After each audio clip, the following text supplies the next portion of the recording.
Topic पे जो पढ़ने वाले हैं वो पढ़ेंगे जो गंगा यानी कि जो नदियां हैं, जितनी भी गंगा, यमुना, रामगंगा, तो जितनी भी नदी तंत्र है और झीलें हैं उसके बारे में पढ़ने वाले हैं। तो चैनल पर नए हो तो चैनल को सब्सक्राइब कर लें।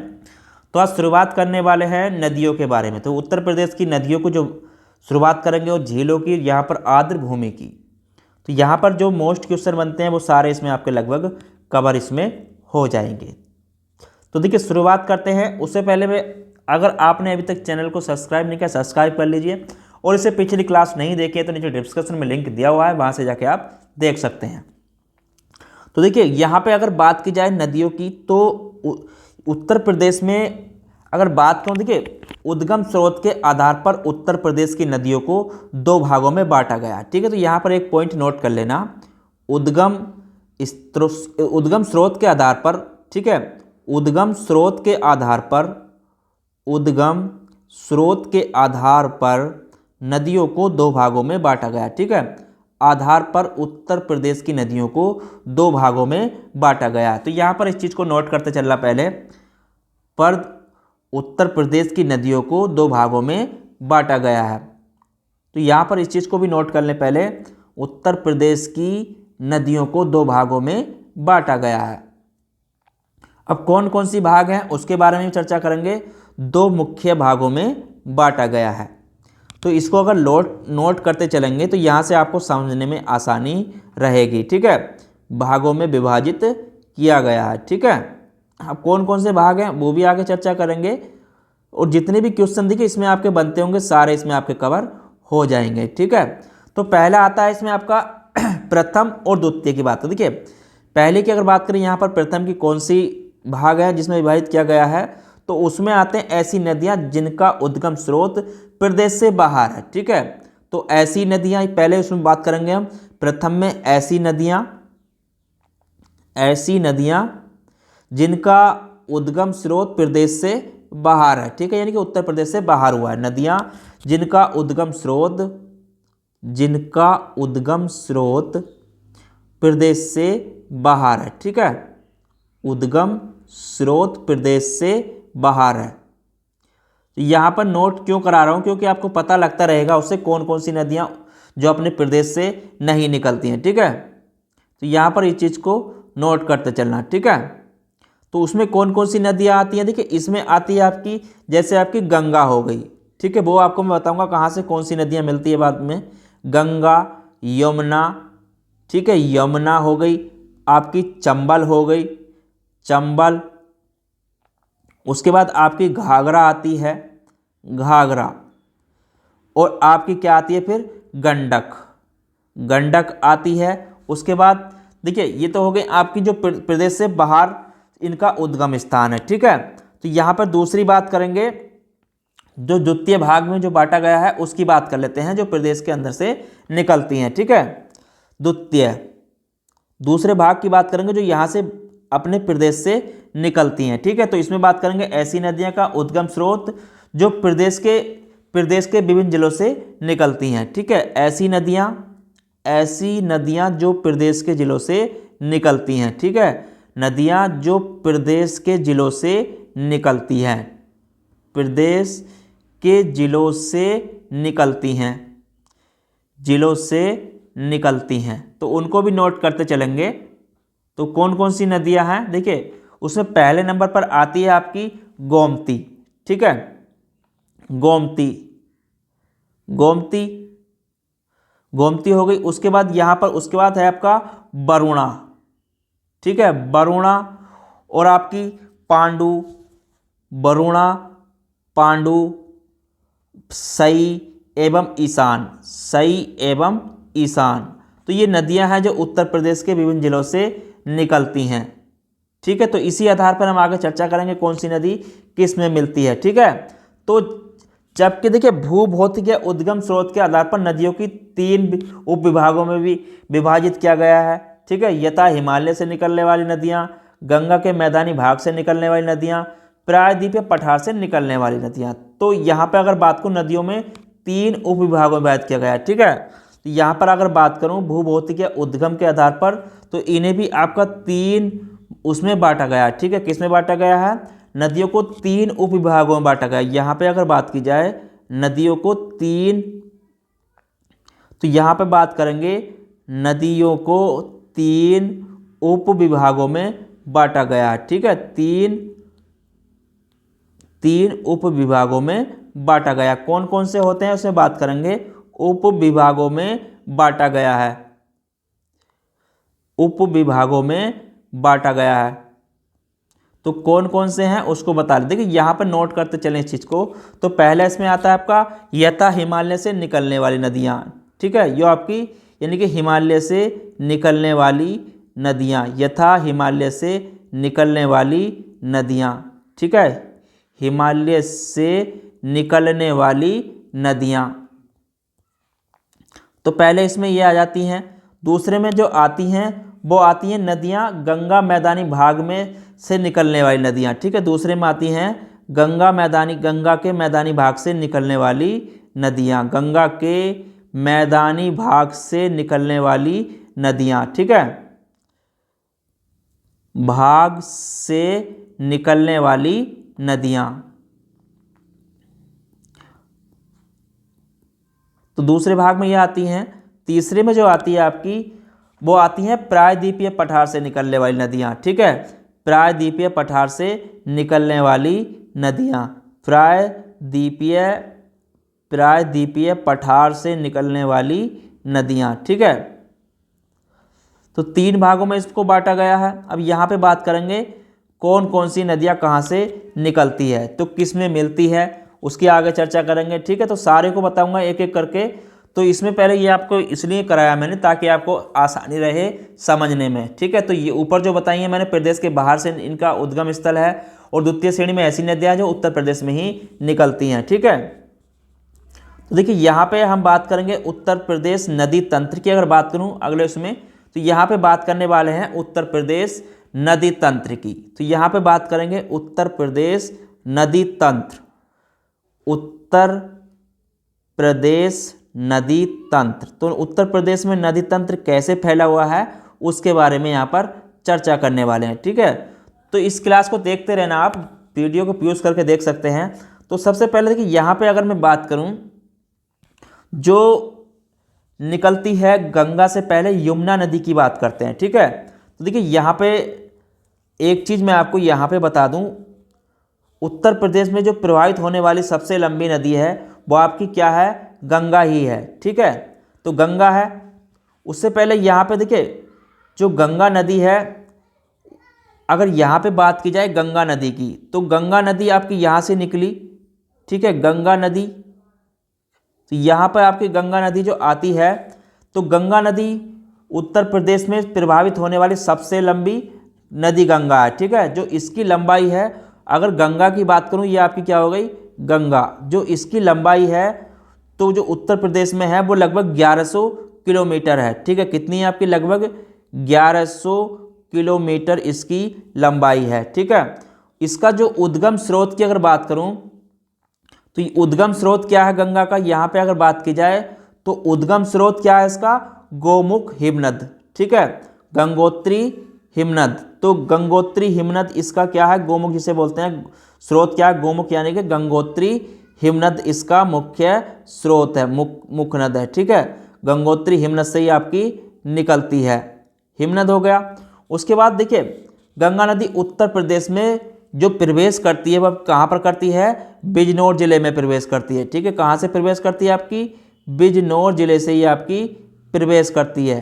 उत्तर प्रदेश में कहाँ पर प्रवेश करती है, उत्तर प्रदेश में जो प्रवेश करती है वो आपकी बिजनौर जिले में करती है। ठीक है, तो उत्तर प्रदेश में जो प्रवेश करती है कौन से जिले से करती है, आपकी बिजनौर जिले से प्रवेश करती है। ठीक है, और अलग अलग जिलों में प्रभावित होते हुए बलिया से निकलकर बिहार में प्रवेश करती है। ठीक है, कहाँ से, तो यहाँ पे अगर बात करें तो आपकी अंतिम जो यानी कि जो आगे जो निकलकर बाहर जो दूसरे प्रदेश में प्रवेश करती है तो कहाँ पर जाती है, आपकी बलिया तक निकलते निकलते ही आपकी बलिया में ख़त्म हो जाती है। ठीक है, अंतिम जिला कौन सा है उत्तर प्रदेश का, अगर इसकी बात की जाए तो अंतिम में आपकी बलिया से निकलकर आपकी कहाँ पर पहुँच जाती है, फिर आपकी ये बिहार में पहुँच जाती है। ठीक है, तो इस चीज़ का आपको ध्यान रखना है, बलिया से निकलकर ये आपकी लास्ट में होते हुए कहाँ पहुँच जाती है, तो ये बिहार में पहुंच जाती है। ठीक है, तो यहाँ पर इस चीज़ को नोट कर लेना। ठीक है, तो होते हुए यहाँ से हुई और ये आपकी बलिया में यानी कि ख़त्म हो गई, उसके बाद आपकी बिहार में पहुँच जाती है। ठीक है, तो बलिया इसका अंतिम वो है, तो वहाँ से निकल कर ये आपकी बिहार में पहुँच जाती है। इस चीज़ को यहाँ पर नोट कर लेना। उसके बाद देखिए यहाँ पे जितने भी कराऊंगा सबको इसमें नोट करते चलना। ठीक है, उसके बाद इसमें अगर बात करूं यमुना की, देखिए यमुना नदी भी इसी में मिलती है। अब यमुना की बात की जाए तो यमुना जो आती है आपकी, तो यमुना नदी भी यहीं से निकलती है। ठीक है, यमुना नदी भी आपकी कहाँ से निकलती है अगर उसकी बात करूं तो यमुना नदी का स्रोत जो है बंदरपूछ के यमुनोत्री हिमनद उत्तर काशी में स्थित है। ठीक है, जो यमुनोत्री से निकलती है तो यमुनोत्री आपका उत्तर काशी में है, तो ये आपकी यमुना निकलती है वो भी इसी में आकर मिल जाती है। ठीक है, तो इस चीज़ को यहाँ पर नोट कर लेना। देखिए, तो अगर मैं इसकी बात करूँ तो यमुना जो है आपकी, तो देखिए यमुना नदी प्रयागराज में गंगा में मिलती है। ठीक है, कहाँ पर मिलती है आपकी? प्रयागराज में। गंगा में मिलती है अब कहाँ पर? प्रयागराज में। तो यहाँ से अगर यमुना निकलते आई आपकी, तो यहाँ पर आई। ठीक है, तो यमुना आई आपकी, और यमुना की अगर उद्गम स्थल की बात करें तो उद्गम स्थल क्या है यमुना का? उद्गम स्थल तो यमुना आपकी बंदरपूछ के यमुनोत्री से निकलती है। ठीक है, बंदरपूछ के यहाँ पे नोट कर लेना, बंदरपूछ, तो बंदरपूछ के यमुनोत्री से निकलती है। ठीक है, बंदरपूछ के यमुनोत्री से निकलती है, तो इस चीज़ को यहाँ पर नोट कर लेना, यमुनोत्री हिमनद से निकलती है। तो ये कहाँ आपका? उत्तर काशी में स्थित है। ठीक है, ये कहाँ पर आपका? उत्तर काशी में स्थित है। ठीक है, ये कहाँ आपका? उत्तर काशी में। तो इसका उद्गम स्थल है गंगा के बाद जो उत्तर प्रदेश में दूसरी सबसे लंबी नदी है वो आपकी यमुना ही है। ठीक है, दूसरी सबसे लंबी, प्रथम तो आपकी क्या हो गई? गंगा हो गई, दूसरी आपकी क्या हो गई? यमुना नदी होगी, दूसरी लंबी नदी है। ठीक है, ये आपकी क्या है? दूसरी लंबी नदी है। ठीक है, यमुना नदी उत्तर प्रदेश में जो प्रवेश करती है वो आपकी सहारनपुर में प्रवेश करती है। ठीक है, जो प्रवेश करती है, अगर प्रवेश की बात करूं तो आपकी सहारनपुर में प्रवेश करती है। ठीक है, सहारनपुर में प्रवेश करती है ये, और आपके प्रयागराज में जाकर गंगा में मिल जाती है। ठीक है, प्रयागराज में आपकी ये गंगा में जाकर मिल जाती है, तो प्रयागराज में यहाँ पर आपकी क्या होती है? ये मिल जाती है। यमुना नदी, देखिए इसमें आपकी यमुना नदी दाईं ओर से मिलने वाली नदियों में है। ठीक है, किधर से आपकी? तो ये दाईं ओर से मिलने वाली नदियों में है। ठीक है, दाईं ओर से मिलने वाली ये आपकी नदियों में है यमुना नदी। ठीक है, तो इसमें देखिए अब इसमें आगे जो आती हैं और नदियां मैं उसके आगे बात करूंगा। तो यहाँ पे उसके बाद क्या क्या मिलती हैं, देखिए यमुना में कौन कौन सी नदियाँ मिलती हैं अब उसके बारे में बात कर लें। देखिए यमुना में जो मिलती हैं नदियाँ, तो आपकी यमुना के अंदर जो मिलती हैं, उसके अंदर भी अगर बात करूँ तो यहाँ पे कौन कौन सी मिलती हैं। देखिए इसमें आपकी एक तो मिलती है चंबल नदी। ठीक है, कौन सी मिलती है यहाँ पर आपकी? चंबल नदी भी इसी में यमुना में आकर मिलती है। ठीक है, चंबल नदी भी इसमें मिलती है, और आपकी इसी में मिलती है आपकी सिंध नदी। ठीक है, कौन सी मिलती है? सिंध नदी, तो सिंध नदी भी इसमें मिलती है, और इसमें आपकी बेतवा नदी, तो यमुना में आपकी कौन सी मिलती है? बेतवा नदी भी इसमें ही आकर मिल जाती है। ठीक है, तो बेतवा नदी भी इसमें मिल जाती है। उसके बाद जो और इसमें मिलती है वो मिलती है आपकी केन नदी। क्या मिलती है आपकी? केन नदी, तो केन नदी भी इसमें आकर आपकी मिल जाती है। ठीक है, उसके बाद यहाँ पे अगर आगे बात करूँ तो देखिए, तो इसमें मिल गई केन नदी भी इसमें मिल गई। तो यहाँ पे जितनी भी नदियाँ ये अगर इसमें मिलती हैं तो चंबल, बेतवा, केन, इसके बाईं तरफ से हिंडन नदी मिलती है। ठीक है, बाईं तरफ से इसकी में क्या मिलती है? हिंडन नदी इसमें मिलती है। तो यहाँ पे देखिए, तो गंगा में दाईं ओर से मिलती है, बाईं ओर से इसमें हिंडन नदी मिलती है। तो गंगा में जितनी भी नदियाँ अगर यहाँ पे बात की जाए तो सारी नदियाँ इसमें आकर, बहुत सारी नदियाँ इसमें आकर क्या हैं? मिल जाती हैं। ठीक है, तो यहाँ पर इस चीज़ को नोट कर लेना है। तो देखिए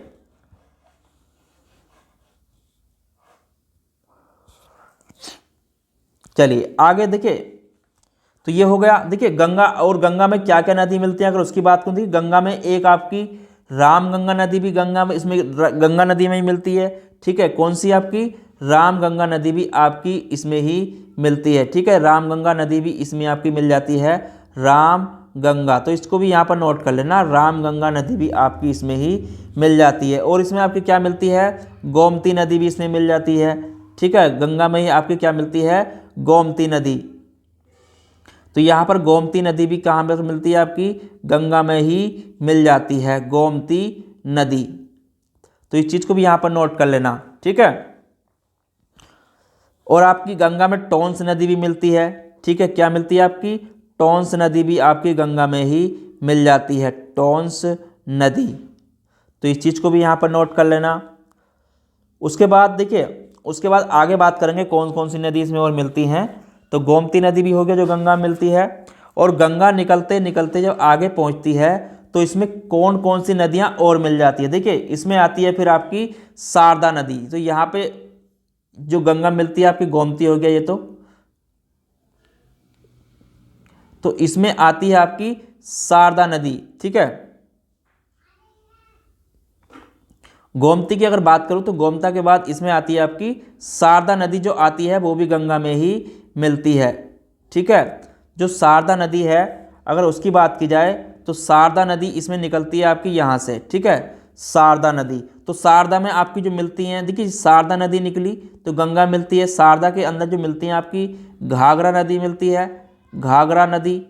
ठीक है, घाघरा मिलती है इसमें, राप्ती मिलती है इसमें आपकी, राप्ती भी इसमें मिल जाती है। और नारायणी नदी भी इसी में आकर आपकी मिल जाती है। ठीक है, नारायणी नदी भी इसी में आकर मिल जाती है, नारायणी नदी। तो ये इतनी सारी नदियां हैं जो गंगा में आकर ही मिलती हैं। ठीक है, तो इस चीज़ का आपको नोट करके चलना। देखिए चंबल नदी की अगर बात करूं यहाँ पे, तो चंबल नदी यमुना की सहायक नदी है। ठीक है, चंबल नदी किसकी नदी, सहायक नदी है, यमुना की सहायक नदी है चंबल नदी। ठीक है, तो यहाँ पर इसको नोट कर लेना, आगे कराऊंगा औरतों में।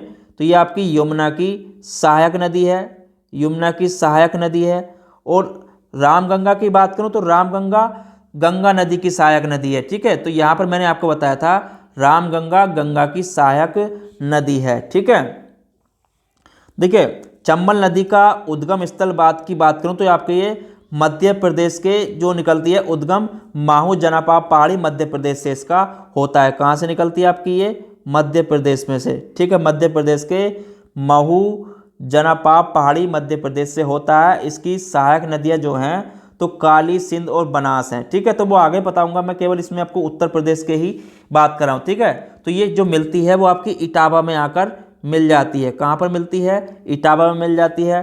ठीक है, और देखिए यहाँ पे तो चंबल नदी है तो वो आपकी इटावा में मिलती है। उसके बाद यहाँ पे अगर बात करूँ जो आपकी, देखिए सिंध नदी की अगर बात की जाए या टोंस की बात की जाए, तो यहाँ पर जितनी भी, देखिए गंडक आपकी जितनी भी सारी, देखिए यहाँ पे जितनी भी नदियाँ हैं वो गंगा में ही जाके आगे सब मिल जाती हैं। ठीक है, तो इस चीज़ का आपको विशेष ध्यान रखना है। चलिए और आगे बात करते हैं। देखिए यहाँ पे अगर बात करूँ, आपकी एक चीज़ और बता दूँ, बेतवा नदी जो है, तो बेतवा नदी आपकी ये भी मध्य प्रदेश से ही निकलती है। ठीक है, मध्य प्रदेश से निकलती है बेतवा, और ये झांसी के औरैया जालौन से होकर बहती है। ठीक है, जो प्रदेश के झांसी, ठीक है, कौन कौन से जिलों से बहती है आपकी, झांसी, औरैया, जालौन और हमीरपुर के जिले से होकर, ठीक है, ये बहती है। तो हमीरपुर के समीप ये आपकी कहाँ मिलती है, यमुना में मिलती है। ठीक है, कहाँ पर मिलती है, ये हमीरपुर में ये मिलती है, हमीरपुर में, यमुना में। ठीक है, हमीरपुर में ये आपकी यमुना में मिलती है। ये झांसी से होती हुई, ठीक है, झांसी, औरैया, जालौन, ठीक है, औरैया और जालौन से होती हुई आपकी आती है, और आपकी जालौन। ठीक है, तो यहाँ से होती हुई आपकी आती है, जो बाद में आकर आपकी यमुना में मिल जाती है।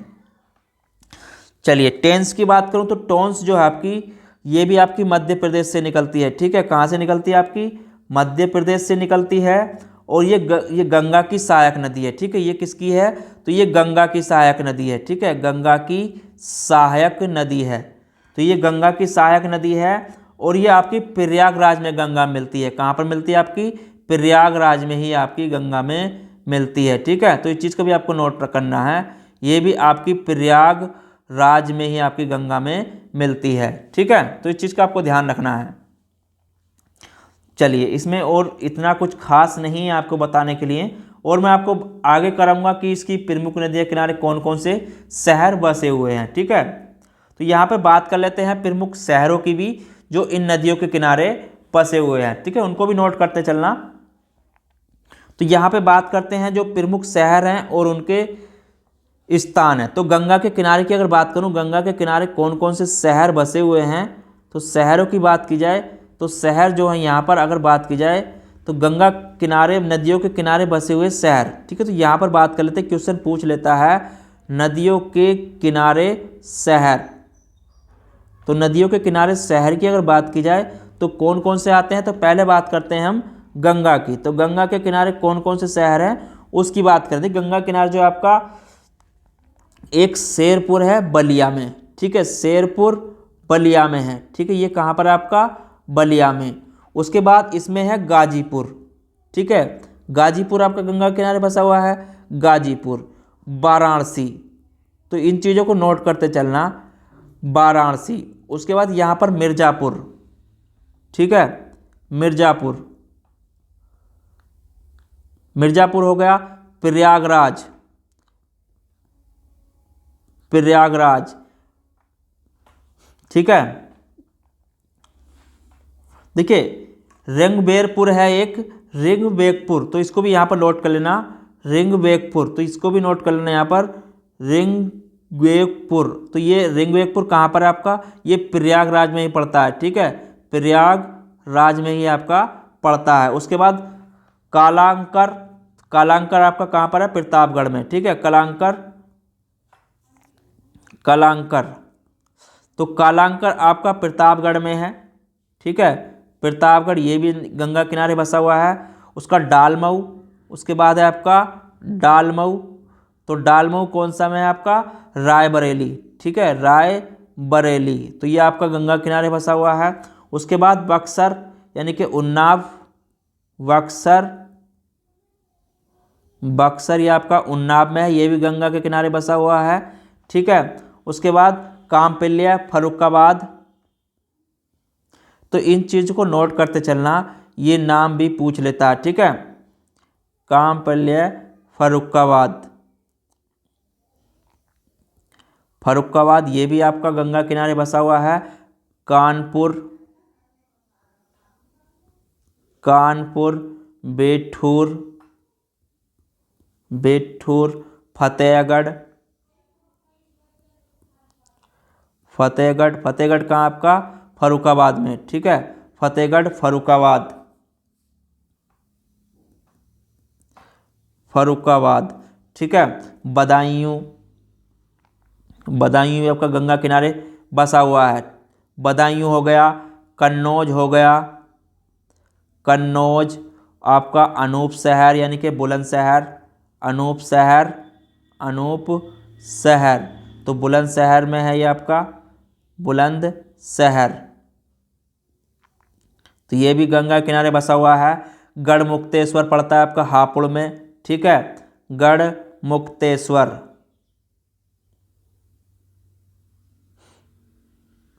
तो गढ़मुक्तेश्वर कौन से जिले में है आपका? हापुड़ जिले में है। तो ये शहर जितने भी हैं सारे आपके गंगा के किनारे बसे हुए हैं। ठीक है, तो इनको नोट कर लेना। उसके बाद बात करें आगे रामगंगा के किनारे कौन कौन से बसे हुए हैं। तो रामगंगा की अगर बात की जाए, रामगंगा, रामगंगा, तो रामगंगा के जो किनारे बसे हुए हैं शहर उनकी बात कर लेते हैं। उसमें आपका मुरादाबाद, ठीक है, मुरादाबाद, दूसरा है आपका बदायूं, ठीक है, बदायूं, फिर आपका इसमें आपका बरेली, बरेली, ठीक है, और आपका बिजनौर, ये आपके रामगंगा के किनारे शहर बसे हुए हैं। ठीक है, बिजनौर, तो इस चीज़ को नोट करते चलना। तो ये आपके शहर काय किनारे हैं? रामगंगा के किनारे हैं। उसके बाद यहाँ पे आगे बात करते हैं यमुना नदी के किनारे कौन कौन से बसे हुए हैं। तो यमुना की अगर बात की जाए तो यमुना के किनारे जो बसे हुए हैं आपका, देखिए प्रयागराज, ठीक है, प्रयागराज। उसके बाद यहाँ पे बात करें कौशाम्बी, कौशाम्बी, तो कौशाम्बी भी यमुना के किनारे है। हमीरपुर, तो हमीरपुर भी आपका यमुना के ही किनारे बसा हुआ है, ठीक है। तो इनको नोट करते चलना, मैं जल्दी जल्दी आपको लिखवा रहा हूँ क्योंकि आपको टाइम कम लगे, ठीक है। तो हमीरपुर, उसके बाद इटावा, उसके बाद आपका इटावा है। उसके बाद आपका यहाँ पर जो है कालपी, ठीक है, कालपी, कालपी है। उसके बाद आपका वटेश्वर है, वटेश्वर, वटेश्वर। उसके बाद यहाँ पे आगे बात करेंगे सीतापुर, सीतापुर। उसके बाद आपका लखीमपुर खीरी, ठीक है, तो लखीमपुर खीरी, तो लखीमपुर भी आपका यमुना नदी के किनारे ही बसा हुआ है। उसके बाद गोमती की बात करते हैं, गोमती की, ठीक है, जितने भी हैं इनको नोट करते चलना। गोमती, तो गोमती के किनारे कौन कौन से बसे हुए हैं, तो उसमें आता है आपका जौनपुर, ठीक है, जौनपुर। उसके बाद इसमें है आपका सुल्तानपुर, सुल्तानपुर, जौनपुर, सुल्तानपुर। और इसमें आपका आता है लखनऊ, लखनऊ, लखनऊ के बाद है आपका पीलीभीत, पीलीभीत भी इसके गोमती नदी के किनारे बसा हुआ है। शाहजहाँपुर, शाहजहाँपुर भी आपका गोमती नदी के किनारे बसा हुआ है, ठीक है, शाहजहाँपुर। और आपका सीतापुर, लखीमपुर खीरी, सीतापुर और आपका लखीमपुर खीरी। तो ये सारे शहर काय के किनारे हैं, गोमती नदी के किनारे बसे हुए हैं। उसके बाद सरयू नदी की बात करते हैं, सरयू नदी के किनारे कौन कौन से बसे हुए हैं, ठीक है। तो सरयू की बात कर लेते हैं। सरयू नदी के किनारे जो बसे हुए हैं उसमें पहले नंबर पर आता है अयोध्या आपका, ठीक है, अयोध्या भी आपका सरयू नदी के किनारे बसा हुआ है, अयोध्या। उसके बाद इसमें आगे बात करेंगे जो गोला, गोला आपका काय के सरयू नदी के, और आपका वड़हलगंज, ठीक है, वड़हलगंज भी आपका सरयू नदी के किनारे बसा हुआ है, ठीक है, बड़हलगंज। तो बड़हलगंज भी आपका सरयू नदी के किनारे है। और इसमें आपका बहराइच भी आपका सरयू नदी के किनारे ही बचा हुआ है, ठीक है, ठीक है। तो ये सरयू नदी के हो गए। उसके बाद इसमें आगे बात करते हैं, वो आती है आपकी राप्ती नदी। तो राप्ती की अगर बात करें तो राप्ती के किनारे कौन कौन से बसे हुए हैं, तो राप्ती के आपके देखिए गोरखपुर आपका किस नदी के किनारे है, राप्ती के, ठीक है, तो गोरखपुर है आपका। उसके बाद बहराइच है, तो बहराइच भी आपका किसके है, राप्ती के। उसके बाद बस्ती गोंडा, तो ये आपके राप्ती नदी के किनारे हैं, बस्ती गोंडा, तो ये आपके राप्ती नदी के किनारे बसे हुए हैं। उसके बाद आगे बात कर लेते हैं कैन नदी की। तो कैन नदी के कौन बसा हुआ है, केवल आपका बांदा, ठीक है, कौन सा शहर है, बांदा। उसके बाद इसमें आता है सई नदी। तो सई नदी के किनारे जो बसा हुआ है, अगर उसकी बात करूं तो सई नदी के किनारे बसा हुआ है आपका प्रतापगढ़, ठीक है। देखिए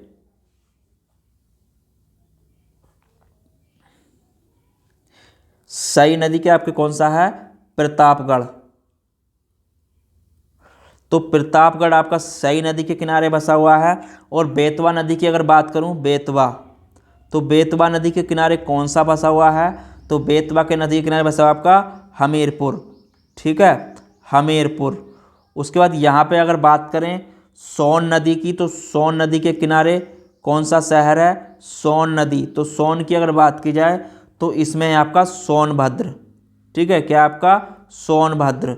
उसके बाद आगे बात करें हिंडन नदी की, तो हिंडन नदी के किनारे कौन कौन से बसे हुए हैं, हिंडन नदी। तो हिंडन नदी के जो किनारे बसे हुए हैं आपके गाजियाबाद, ठीक है, गाजियाबाद, गाजियाबाद, नोएडा, गाजियाबाद, नोएडा और ग्रेटर नोएडा, नोएडा और आपका ग्रेटर नोएडा, ग्रेटर नोएडा।